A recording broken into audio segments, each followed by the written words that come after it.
Thank you. You're welcome. Thank you, Omar. Thank you. Technological wizard. There we go. That's working. Okay, All right, have awesome. fun. Thank you. Thank you. Now you can go home. Thank you, Omar. Hi, everybody. Some of you I know, some of you I'm not 100% familiar with, but I wanted to introduce myself. I'm Noelle Longmire. I'm the director of Nesto Cal Group, and we are the ones hosting and coordinating the ADU panel today. This has been a topic at the forefront of a lot of conversations among our investors, but also homeowners who are looking to see whether or not their property might qualify to add an accessory dwelling unit. You're probably seeing the back of my head. I think you guys can see me here on camera for those of you that are on Zoom. It's been a conversation where not a lot of people know what the restrictions are regarding accessory dwelling units. Some people aren't sure what accessory dwelling units are. They hear us throw out the acronym, which is ADU, all the time. Not everybody knows what that is, but we wanted today to talk a little bit more about what those restrictions are, specifically with the passage of Senate Bill 9 and Senate Bill 10, which has further defined and kind of streamlined, or at least given property owners and people who are interested in doing accessory dwelling units more guidelines on how to move forward. So we're going to talk a little bit today about what those Senate bills really did and which one is for what reason. And then we're going to talk to Christy Sirtwell, who is an investor that we have worked with before, who has done several successful ADUs through the planning stages, construction, and all of the headaches and the fun stuff that come with it. And then we're going to talk with Frank Gordon, who is with OC Home Loans and Finance, and he is going to talk to us about what are some of the lending programs that you can leverage in order to finance your ADU or accessory dwelling projects. So again, we're just going to talk a little bit more, and I'll start with just kind of the bullet points on SB 9 and SB 10, and then I will launch it off for Christy to start her presentation. So Senate Bill 9 is the one that really started to outline the difference between what you could do on a single lot that was zoned residential. Just used to be single family residence is what you could have on a single lot that was zoned residential. SB 9 allows owners of a single family lot to subdivide their parcels into two and actually create a maximum of 4 units on one residential lot. Prior to that, homeowners were allowed to build up to 3 units on a single family. It's your principal home, an accessory dwelling unit, ADU, and a junior ADU. Under SB 9 now, the new development is still subject to the local ordinances. So even though SB 9 is allowing us to do further construction up to 4 units versus the 3 that we could do before, you still have to go through the process of each individual local municipality and what they are going to dictate, because they can refute. You have to go through the permitting process. From a real estate perspective, so we're a real estate team here, and the other agents on the team will testify to this, you absolutely have to go through the appropriate permitting process. Don't go and build your own ADUs without permitting. I can say that from personal experience, because we did a little senior ADU suite for my 18-year-old daughter that is not permitted. But Noelle. I know. But I can tell you from experience, you can't count those, you can't count that square footage as a part of your appraisal value. So we knew it going in, it was like a quick thing, but we're gonna have to now permit it after the fact, which is a lot harder to do than if you did it right the first out of the gate, first time around. So from personal experience, I can tell you, don't do that. Learn from my mistakes. I usually have a tendency to learn things the hard way. And from that experience, I would definitely say, go through the process of going through the planning department, getting all your building permits, working with a contractor who is licensed and knows what they're doing, and maybe has relationships with inspectors in the city that you're going to be doing this in. So for those of us in Long Beach, ADUs are incredibly popular. A lot of people are doing them.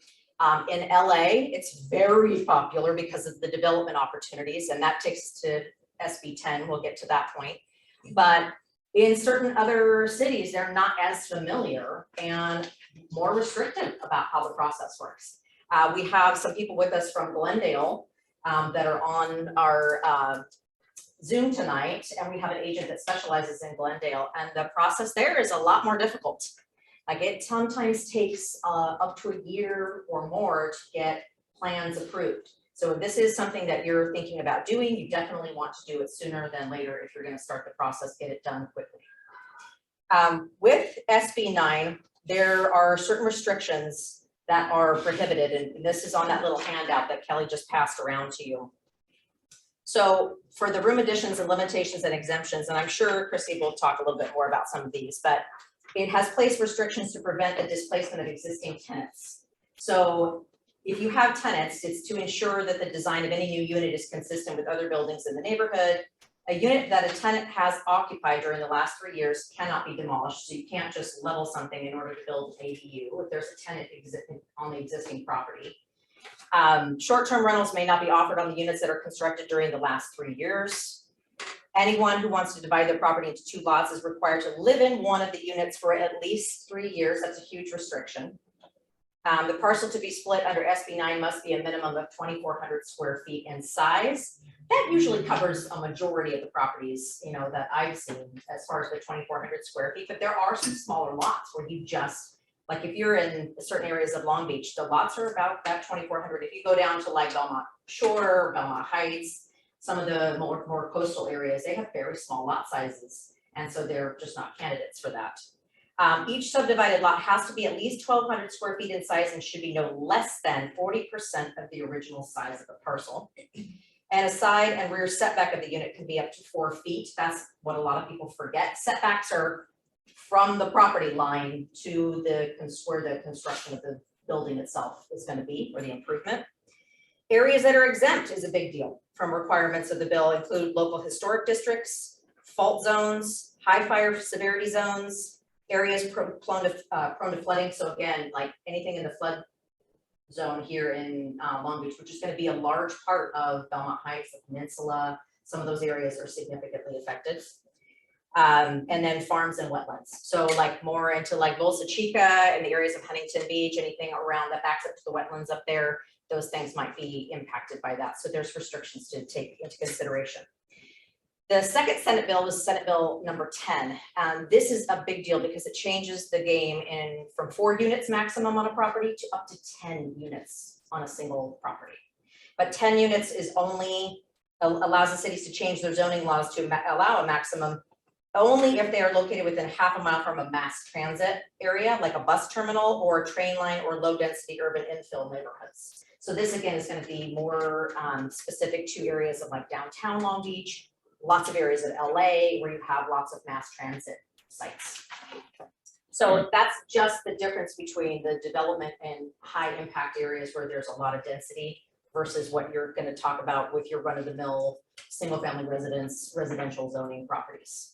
So I'm going to throw it to Christy, who's going to talk to you more in depth about the process. Awesome. Thanks, Mom. Thanks, everybody, for coming. Appreciate it. Hopefully I can teach you something today about ADUs.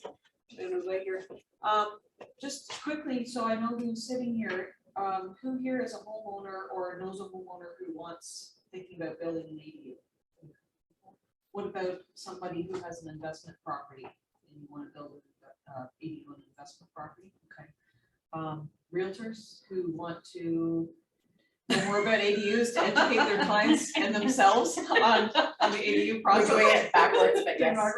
Okay, and anybody else in the real estate professional industry? Okay, all right, well, let's get into it. I actually have my real estate license, but I don't really act as a realtor. I just have it to have access to the MLS and use that, but I'm just a home buyer. I have my own home and I also have some investment property.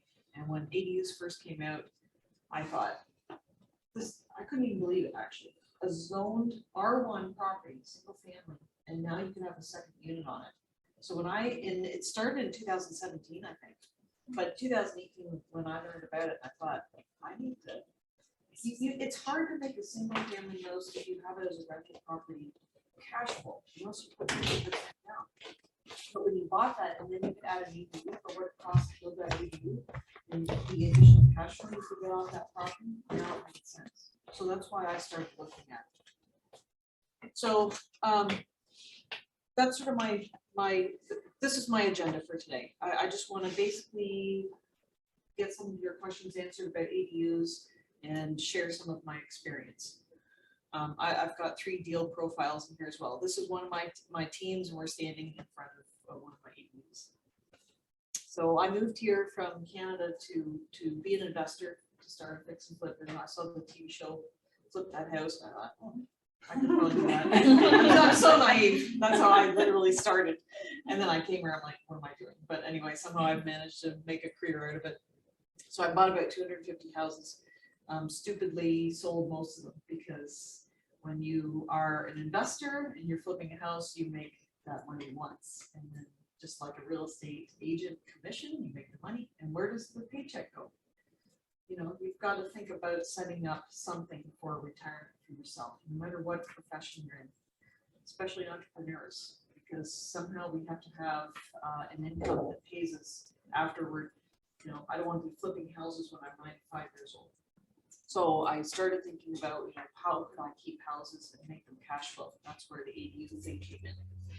So my specialty is actually buying hoarder houses. I just sort of fell into that niche because I care about these people, and you know, they know they've got themselves. This is a house I bought a couple of years ago, and I can handle that situation delicately and confidentially. So, yeah, I've built 7 ADUs so far. I've got 5 more in the works, and I do some of this. I haven't done an SP9 yet, but I'm doing 1 lot split in Los Angeles. That's a 2-beer story. We won't go into that tonight. Christy, I'm gonna hit the chat real quick Yeah. just to see if there was a question that was popping up here. Okay.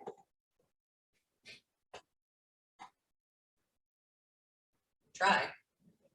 Can you see it in that little corner? Oh, the chat, I see.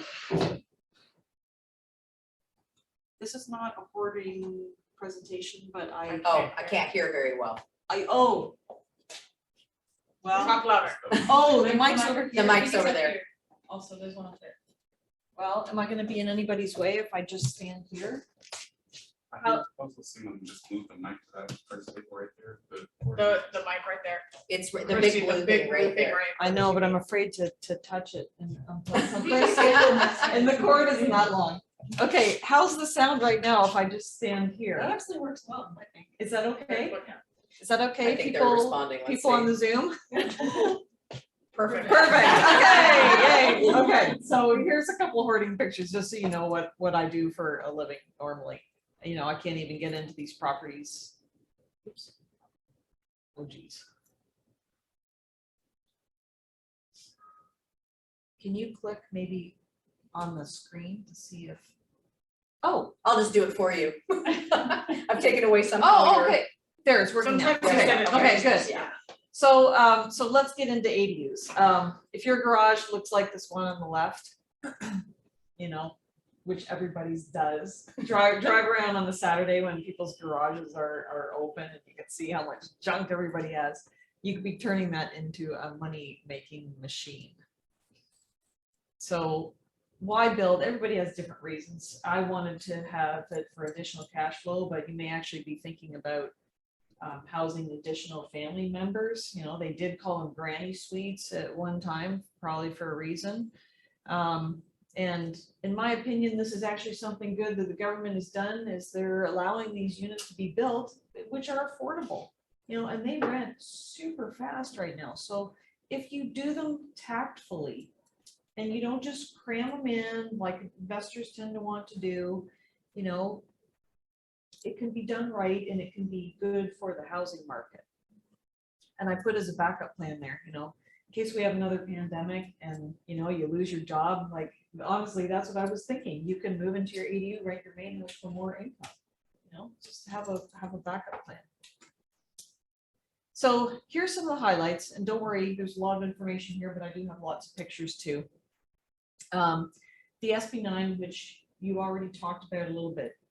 This is another thing I couldn't believe. You can literally have 4 units now on one R1 zoned property.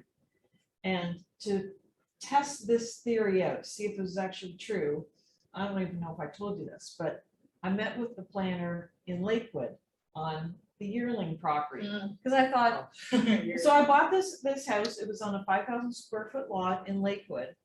And I thought, okay, technically I can have 4 units on this. Now, do I want to? You know, that was another story, but I thought I'm just gonna go through the steps and see if I can do this. Sure enough, you can have main house, which was already existing. You can have second unit, they're calling it. Then you can have ADU, then you can have junior ADU. If you have a junior ADU, you actually have to live in one of the units. And Can't live in the main house? you could live in one of the 4, yeah.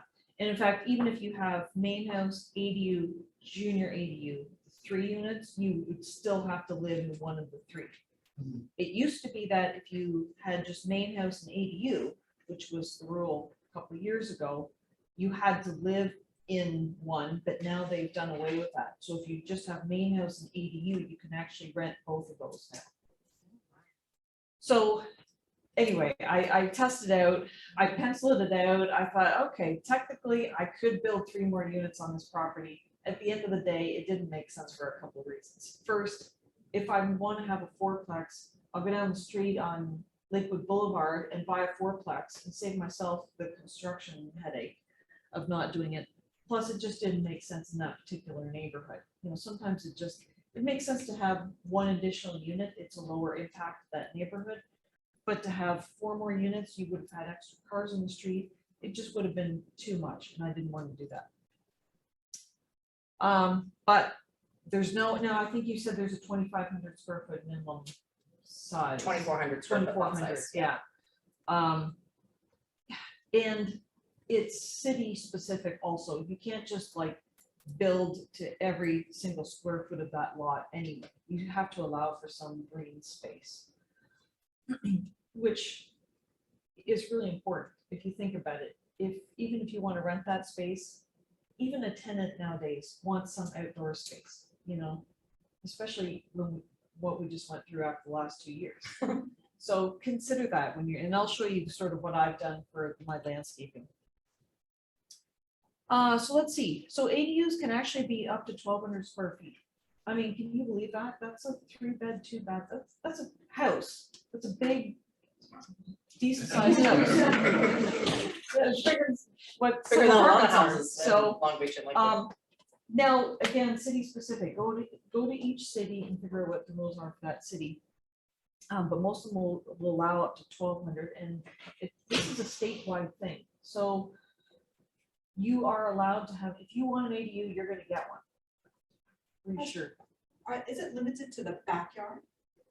There's certain requirements where it's supposed to be in behind the house. Behind the Yeah. house? So if the majority of the properties in the front of the house, Not as there's valuable, little tricks of the trade. You can sometimes do additions on the main house attached into. out the front, and then work with a city planner on that, how you're gonna design that.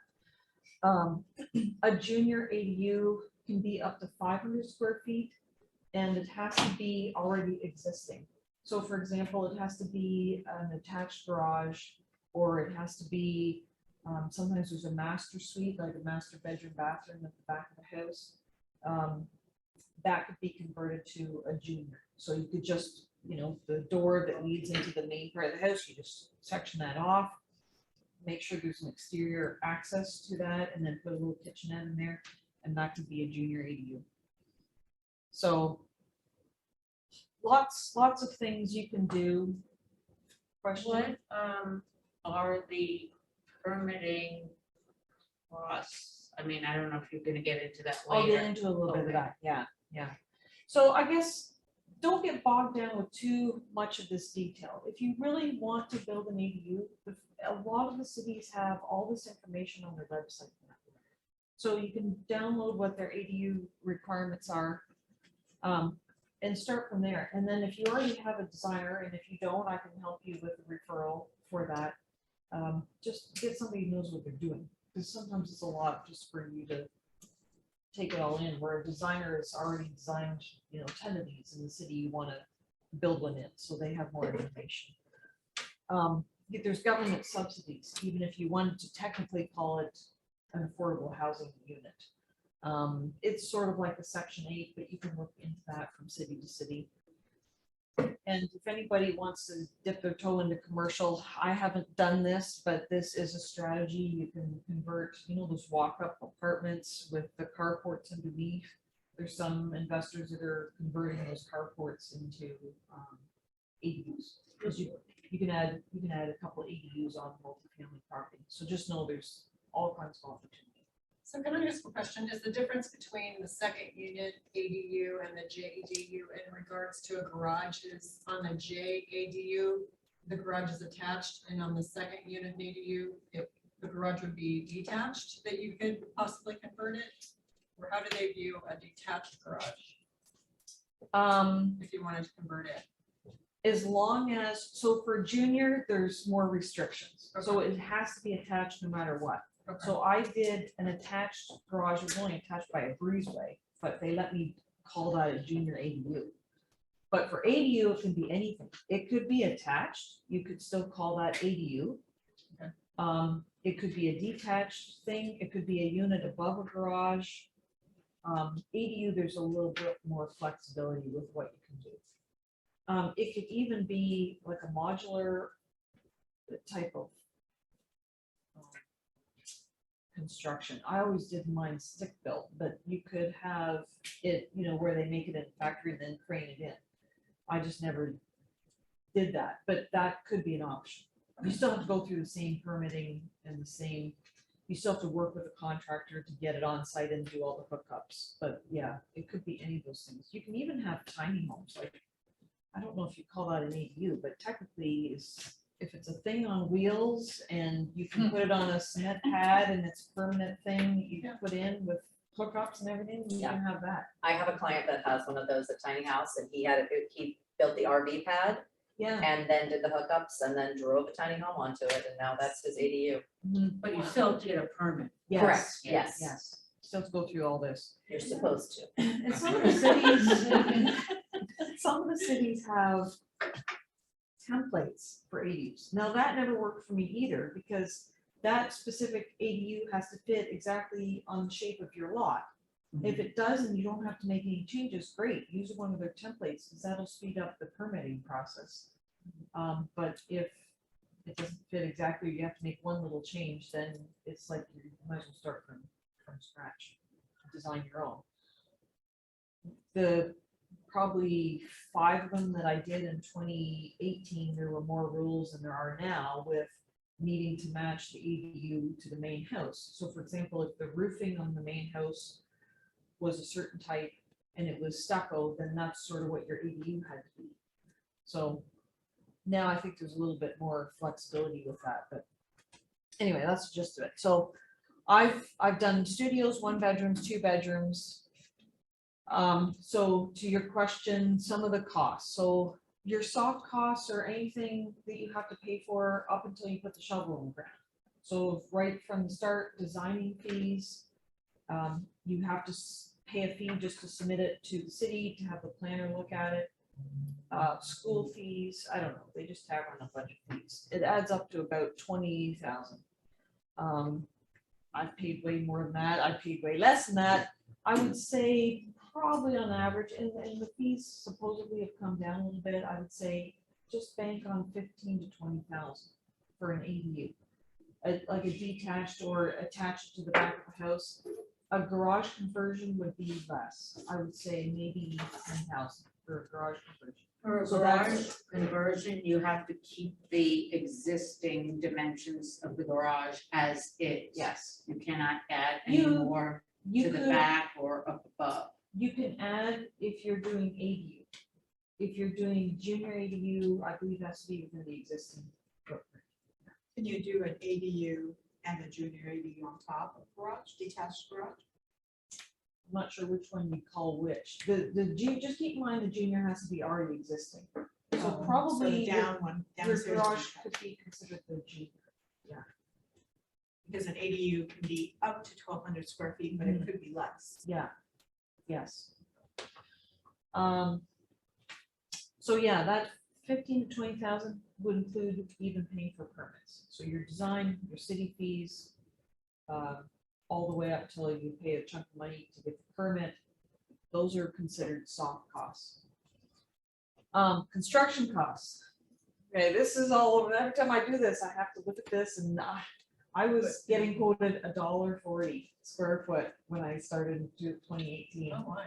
And then I ended up building, probably I got through 3 of them at about, it had already climbed then, so I was up to about 190, 200 a square foot. And now easily 3, easily 3. I mean, this house in Long Beach I was working on, I mean, I was buying sheets of plywood for $22 and it went up to almost $100 for a sheet of plywood in the middle of construction.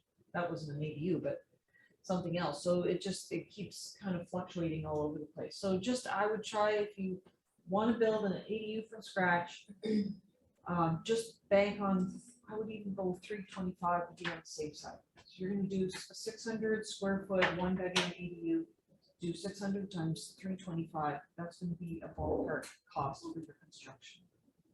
You know, just to get in the ballpark. Landscaping is extra, and I would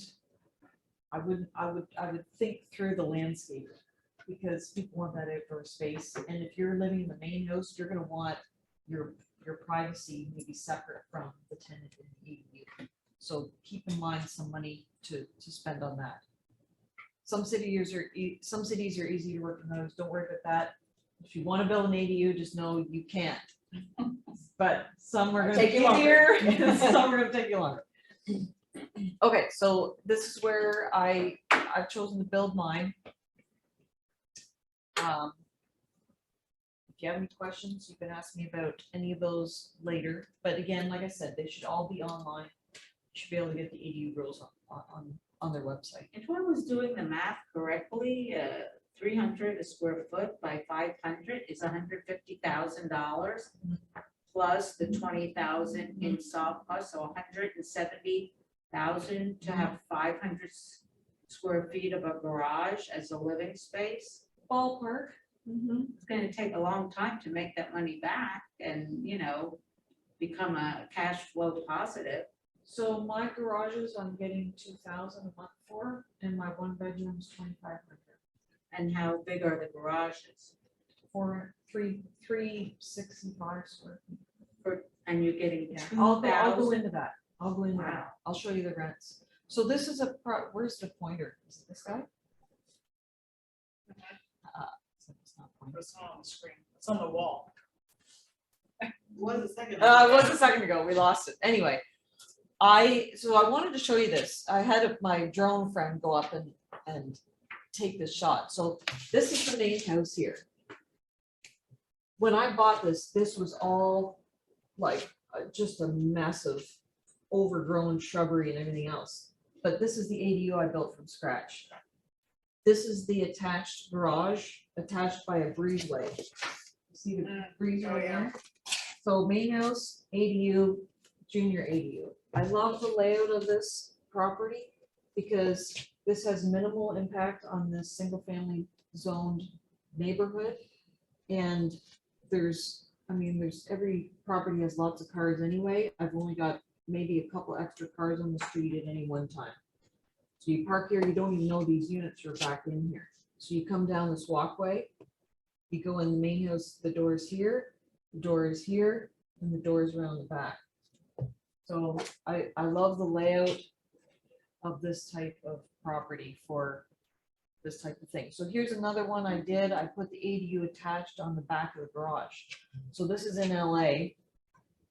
And I didn't want to give up the garage space because it's actually valuable to keep it as a garage sometimes. Sometimes you don't want to lose that.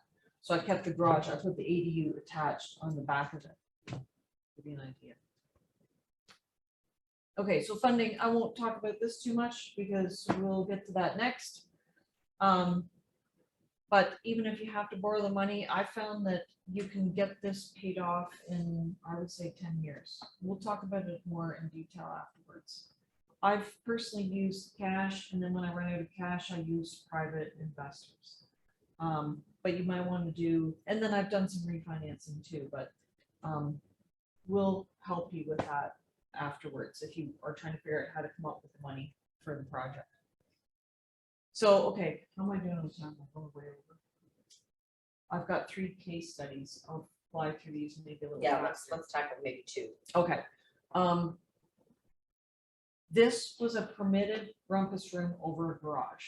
When it's already permitted as like a rumpus room, that's easy to get it converted to ADU, because all you have to do is just draw the ADU plan, submit to the city, and then you're putting in a kitchen and a bathroom. So this was the space.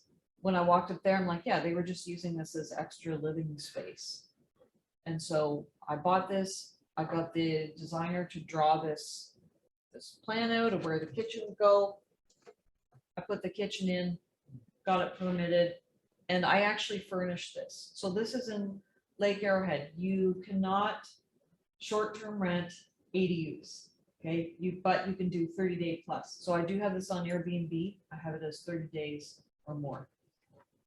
I did furnish it. You don't have to furnish your ADUs, but that's how I get more money off my ADUs, is I do furnish them. So this is what it looks like. So you also don't get a separate parcel, right? The ADU is part of all the same property still all one parcel. So the cost to convert, this was very easy. And actually in Wrigley, I know there's a lot of those rumpus rooms in the back. There's a lot of those. Those would be piece of cake, as long as it's constructed right. When you walk in, the ceiling sort of looks like the right height. You could convert those fairly easily, not for this cheap. This was County of San Bernardino, but that would be an easy conversion to ADU. So the main house on this particular property is a short-term rental, which you're allowed to do in Lake Arrowhead if you get a permit. The ADU again, furnished, but it's month minimum, 30-day minimum on Airbnb. So here's the one in Stanton. So the one I showed you the picture of, this is what the yard looked like. It was just, you couldn't even see what was going on.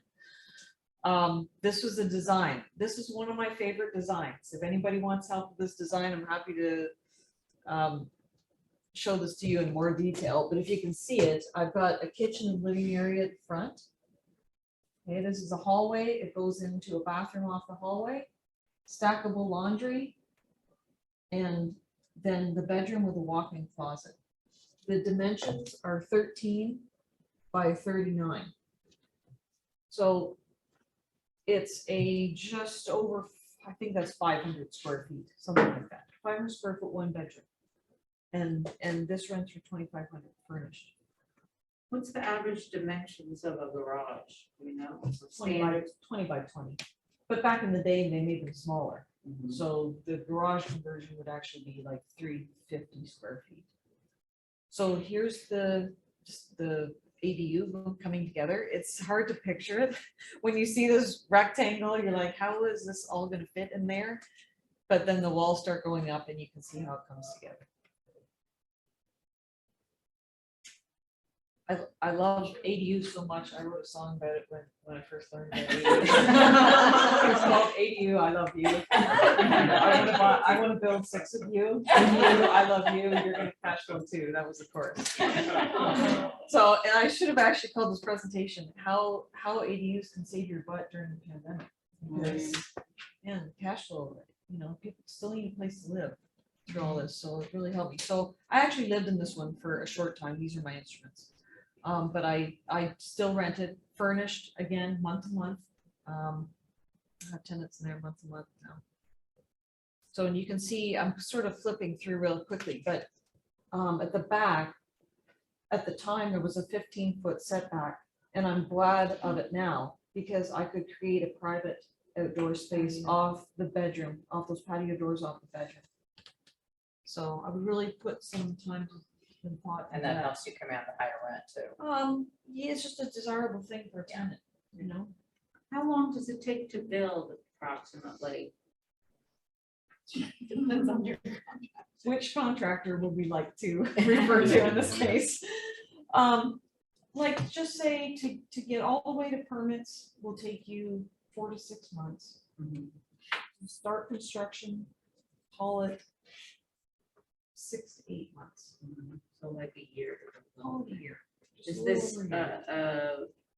does the city seem cooperative with all this? Do they say, oh, I'll be there Thursday to check and then don't show up and stuff like that? All the above. Sometimes you get great inspectors and other times, Yeah, it's difficult. In fact, I did one in Garden Grove. You're supposed to call for the inspection, they show up the next day, they were like a week out. So then, like, my contractor didn't know, so you're waiting for a week with nothing to do because the Right. inspector can't come out for a week. Right. But you'll get it done. If you wanna get it done, you'll find a way. So this one, ignore the construction costs because you will not pay that in today's prices. But my soft costs, 22,000. Okay, your construction is gonna be a little bit more. Landscaping was about 5,000 to do what I wanted to do there. I did buy the furnishings and obviously, furniture and the appliances separate. Everything else here, I think I've covered. Yeah, I do rent this one right now for 2,000. I'm way under market. My 1 bedroom in Garden Grove, I get 2,500 for that. So if you, it's a little bit more management to rent a furnished one, but just know that if you do, you'll get people coming into town on contract. You'll get traveling nurses. You'll get extended stays, people transferring for their jobs and end up staying 9 to 12 months. So it's a little bit more turnover in between, but obviously not as much as short-term rental, but you'll get more money. I'll end with this. This is the garage conversion on the same property.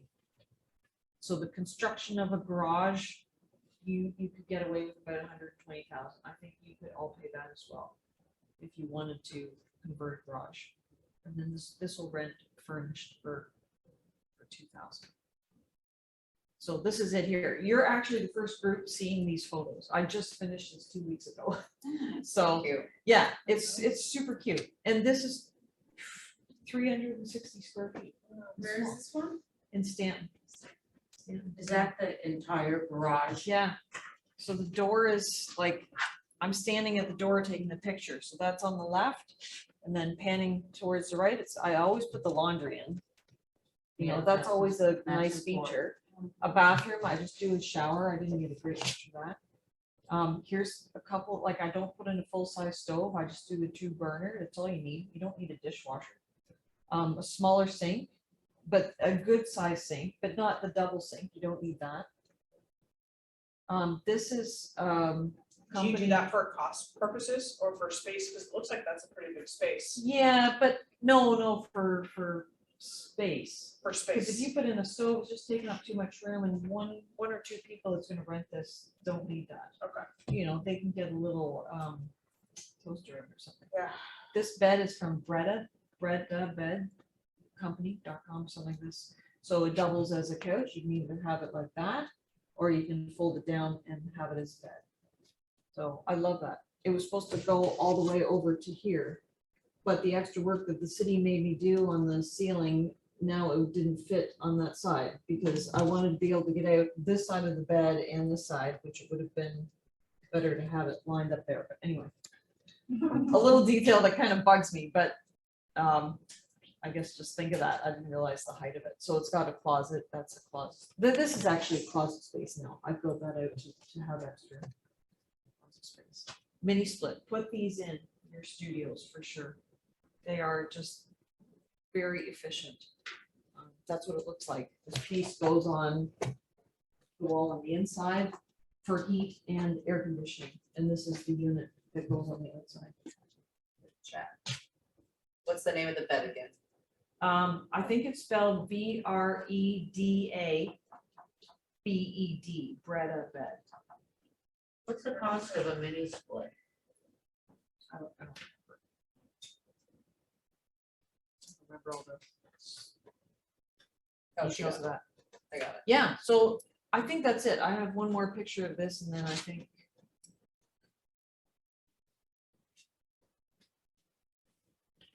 Here, let me go back to. There. Yeah, so just go to the city to get your information that you need. Or just, I'm happy, I put this up here. If you want just 15 minutes on the phone to brainstorm what you can do with your property, I'm happy to look up your address with you when I'm on my computer. We can look at it, see what your options might be. So just keep me in mind for hoarding situations. So there's my contact info. So Thank you. We're gonna Frank up, who is gonna talk to us about some financing options and how you leverage either your existing equity or you might be purchasing a property with the idea of not only the existing home on the property, but what you could do to add ADUs and make that a cash flow property eventually. So I'll bring Frank up. That was very informative, Kristen. And, I actually learned a lot there myself and know about SB10. Oh, good. So it was informative to me. Hopefully it was informative to all of you. Hopefully, does everyone have one of these handouts? Okay, so you can jot down your notes on it. I'm really going to address, although we're talking about accessory dwelling units, any type of renovation loans, it's the same thing. But there are some things that the state is doing. Not only did they create SB9, which is phenomenal, actually, probably about 4 or 5 years ago, I started doing ADU finance up in Fresno. I don't know who created this or who thought about it, but Fresno was ahead of the curve, Fresno County. And they were making it a lot easier to do ADU. There was a company I was working with, GJ Gardner, they were putting them up for 75 to 100,000. So that's a while ago. So accessory dwelling unit, I won't go over that again. That's the first page. Christy talked about that. She really explained it in depth. You know, we talk about going, typically what I see is just an ADU. I talked to an engineering company last week, and they're looking to do 2 or 3. Stop short of 4, but trying to add 2 or 3 to each lot. So, so that's definitely out there. So how do we get them financed? So there's a lot of ways. The easy way is what Christy says is cash. If you have cash, that's just the easy way. You don't have any middlemen in it. You don't have the lenders in it. You don't have the draw inspectors. You don't have anyone in it. You have. Sometimes that goes a lot smoother. But again, there's some things you have to watch out if you're using cash. You know, don't front load the money. You know, make sure you're inspecting and then paying after they conduct work, which is what, when you do a loan, that's what we're going to do. Okay. So why do you need accessory dwelling unit? And I don't want to cover the same things, but of course, the rental income, the family member, elderly. I have friends who have their parents in an ADU. My mother lives with my sister in Florida, not an ADU, but you know, similar types of things. 3 teenagers that you need to house for college. Exactly. So again, the easy one is cash. The second thing that you can do is an equity loan. I know we mentioned it earlier about the rates right now. I was telling how I did my daughter's loan a couple of years ago at 2 1/4, and she doesn't want to mess with that at all. But she's in Irvine, so you can't do an ADU there anyway. So, but what you have to think about is that if you can get an equity line, you have a great rate, you can get an equity line, you're going to have to look to get it at the max. They're going to finance you based on the current value. So if you have enough equity, no problem. You're going to look to get probably a line 200, 250 at least. Okay. What's the max for a line? They'll go up to $500,000. Okay. Yeah. And there's others that'll go higher than that, but again, 250 is usually fairly easy to get. And although I do those types of financing, lenders do them, I always say, go to your credit union, go to your local bank, whoever you bank with. Usually they can pop them out very quick. And the big thing is free if they do it for Do you. you do credit lines on rental properties, single family homes? Yes, they're done. Again, rates have shot up on those as well, but yes, you can get them on rental properties as well. Usually up to 65% loan value. That's the max. So those are the first two. Again, remember I said current value. So if you're going to do an equity line, it's current value. The benefit of the types of loans that we're doing for ADUs is that we're going to be based off the future value. So if someone talked about making the money back, obviously if you're planning to live in the home forever, that's great, but that ADU is going to add value. So it's going to increase the potential sales later on down the road. So that's what you have to keep in mind. So that's one of the benefits other than now income, which is your rental income. So we're going to go based off the future value. So if you're adding 500 square feet, again, you have to talk to your realtors about that there. And I need them as a part of my, as I'm putting together a loan. I need you to talk to your realtor because they're going to be able to tell you a couple things really quick. What your home is worth right now, And if you add 500, another bathroom, another bedroom, this is how much your home's gonna work. So I need that right away to do a quick assessment of what you qualify for. Okay, so you have to keep your realtor close to you for those types of things. So again, the first thing you want to do, as I said, I come in at the end, just kind of like this presentation. I come in at the end. The realtors do the heavy lifting. So then I come in, but you know, you want to get it pre-approved. That's the second document. It says pre-approved, but you don't necessarily come to me first. But if you do come to me and call me or call any lender, they can give you a max. They can say, okay, here's the maximum amount you can qualify for. From there, you can back in to where how much you owe, how much it's going to cost, and whether or not you qualify for it. Now, I'm going to touch on, then of course, we talked about a realtor, talked about a contractor. Christy talked about the average 3 to 350 or so, 325 per square foot. So you can do some quick math. I'll do some quick math to figure out, okay, well, someone called me about a Palm Spring property. They're buying it for $475. He thinks it's going to cost $75,000 to renovate it, not do an ADU. And so and it's gonna be worth $725 after. So I can tell, okay, well, here's what I can do. This is how much you have to come in with. Because again, $500,000 purchase, $100,000 to add ADU, you're at $600,000. As long as that appraisal comes in at $600,000, we're okay. I'm gonna go based off $600,000 as your full purchase price of the buying property. So if you're putting 10% down, you're gonna have to come in with $60,000. If you're putting 3% down, again, we can go as low as 3% on those types of financing. Now, the issue with buying and doing an ADU at the same time is you're not gonna have a plans. You're not gonna have anything. So usually you're not doing that unless someone is selling with plans. So typically what you're doing is you're refinancing an existing home in order to add your ADU. So what I would suggest is if you're out looking at your realtor, you say, hey, it's the perfect property. You know, I want to put an ADU on it. You're going to buy it as a normal transaction. Close it in 30 days or less, and then take the time, put the plans together, put your budget together, and then you're going to refinance. So the rates are all similar right now. So it's only going to affect you if you refinance last year and you have a much lower rate. So it's going to impact you then as far as your rate's going to double, more than double actually. Especially if you're in the tips. Okay, so that's the financing mechanism for those. Pretty easy to do. The best types of financing you're going to get is when you do, at least the contractors like it. So it's going to be everyone's going to get together. Your realtor, if you don't have a realtor because you already own the home, you still may want to call them and try to get a value, what you think your home will worth after you add it. Then your contractor. We have to all talk. The contractor is going to tell you how they like to get paid. So that's important. You know, some of them don't like to work with the finance. They like the equity lines because we're going to hold them to certain standards. And not bad, but it's just here's how we work with contractors. So contractors got to give us a budget. It's got to be a fixed cost. Okay, and a fixed cost budget just means that he tells you $150,000 in writing. That's the cost. So you can't go back halfway through unless you make changes to it and change that when he has a loan. So now there's going to be some contingencies and things like that, but it's just not going to be enough for him to just randomly make big changes. Okay, so again, the contractor is going to want to know how is he going to get paid.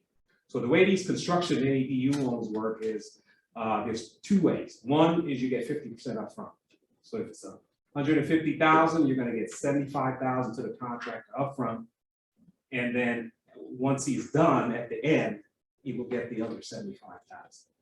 So that works well for a lot of them. Other ones want to get paid every 30 days or so. So that's called a draw type of financing.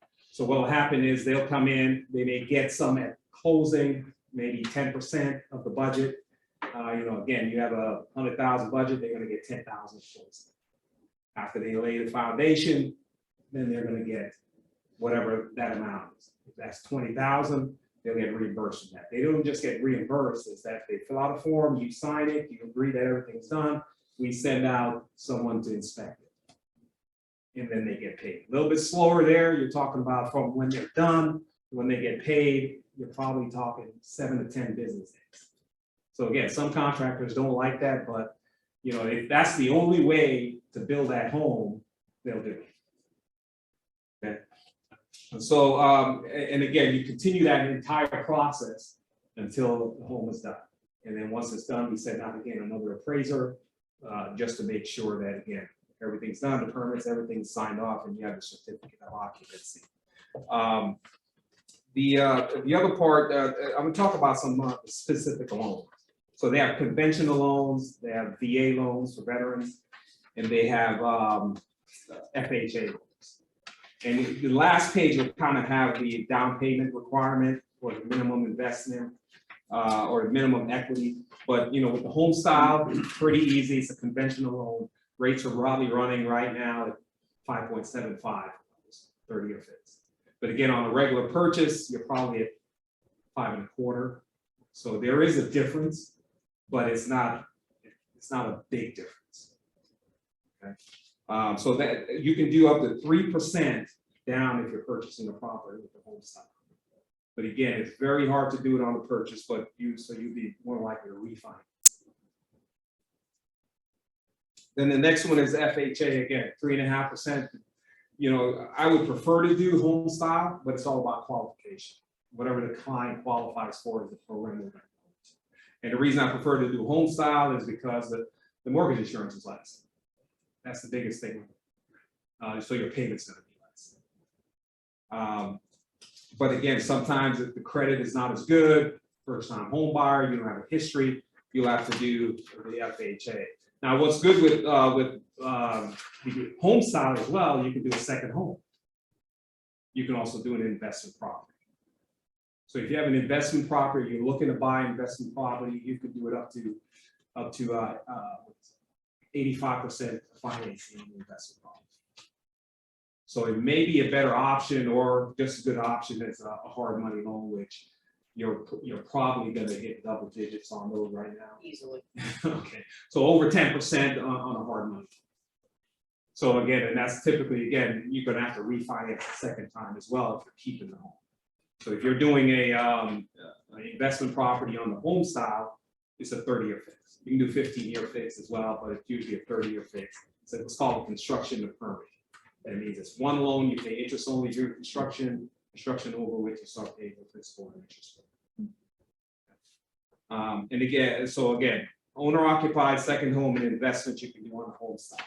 On the FHA is only owner occupied, but you can do a lot of things with it. You can do up to 4 units. So we see more of that with renovations. You can do up to 4 units. You could add units. So if you have 1 unit, you can add 3 more if you want. You don't see a lot of that because we usually see just they add 1 unit. It's easier to qualify. 4 units is much harder to qualify. And again, Kristen says, you know, you might as well buy a 4 unit if you're going to live in one and rent out the other. And you can still renovate that later on. Same thing. I don't have the VA loan on here because we're going to do a lot of those. Much more restrictive on the builder's part because the veteran can't make any payments during construction. So the builder's got to pay that. So you usually don't see it as much with single families too. It's typically builders who are building a tract. They will do the VA. They'll put it the cost for that. You know, in pretty much every interest. Yeah. And then there's on the last page, there's other types of loan, rural types of loan, USDA. Again, those are things that we don't see a lot of out here. But again, if you're in Bakersfield and places like that, you'll be able to do that type of loan. Private loans are, especially if you're doing fix and flips or you need to close fast, those are great loans. Also, if you're an investor, you may look at getting what's called a line of credit, an investor line of credit. You know, you can, a lot of companies give them out now. You get $1 million, 500,000 based on your experience. And what you do is, so now you can actually almost a cash buy. And then you just put it into a fix and flip or a fix and hold.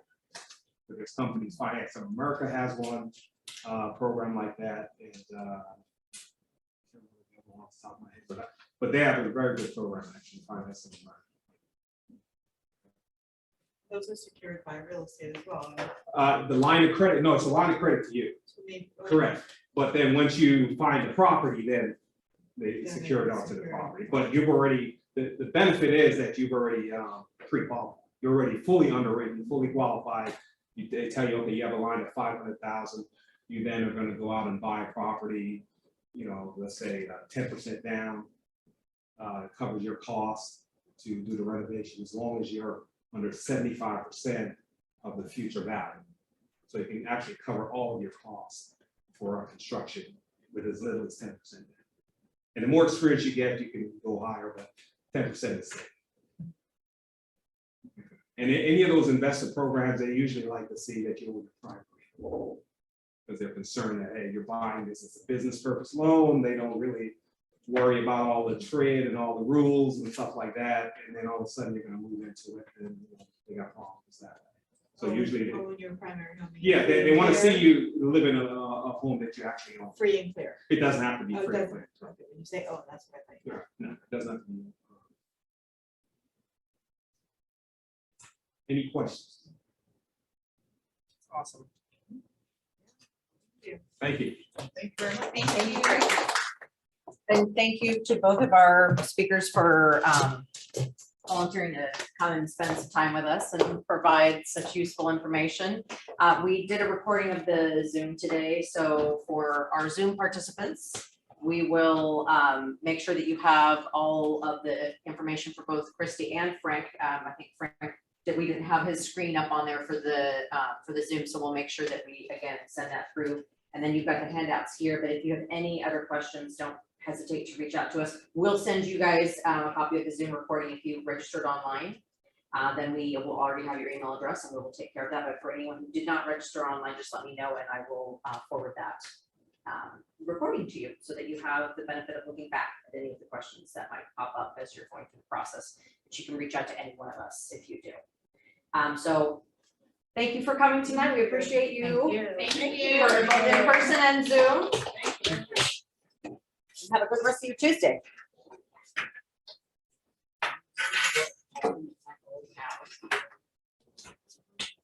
Oh, they